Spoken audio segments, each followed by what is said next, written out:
কুমিল্লা ১৪ গ্রামে অসুস্থ রোগীদের বিনামূল্যে চিকিৎসা সেবা ও ঔষধ প্রদান।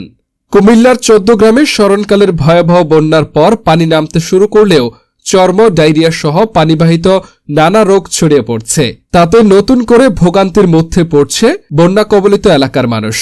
এমন পরিস্থিতির খবর পেয়ে বিএনপির ভারপ্রাপ্ত চেয়ারম্যান তারেক রহমান এর নির্দেশে বন্যা দুর্গত ১৪ গ্রামের অসুস্থ রোগীদের বিশেষজ্ঞ চিকিৎসা সেবা ও ঔষধ প্রদান করা হয়েছে। বুধবার দুপুরে doctors association of Bangladesh Chattogram মহানগরের সহসভাপতি ডা গোলাম কাদের চৌধুরী নোবেল এর সার্বিক সহযোগিতায় ও Ziaur Rahman foundation doctors association of Bangladesh DAB আয়োজনে এ চিকিৎসা সেবা দেওয়া হয়। ১৪ গ্রাম উপজেলা স্বাস্থ্য কর্মকর্তা ডা গোলাম কিবরিয়া ও বিএনপি কম্বোডিয়া শাখার সদস্য সচিব মোহাম্মদ শাহিন রাজ্জার তত্ত্বাবধানে চিকিৎসা সেবা প্রদান করা হয়।